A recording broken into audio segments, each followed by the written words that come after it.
Hello, good morning. My name is Jessica Villaniba. I am one of the missionary here in Binwangan.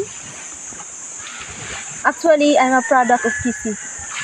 I am so thankful that God gave me this opportunity to be a missionary here in my own village with my people.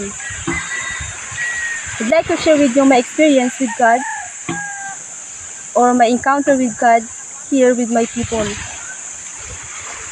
I am now teaching grade 4 students. They are actually already youth.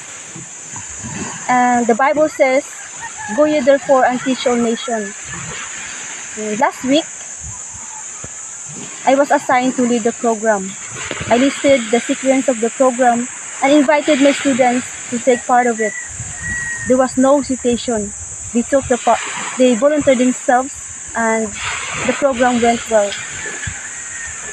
The most important thing that I can impart to my students is to teach them to be a missionary also, to their own parents or to their own siblings.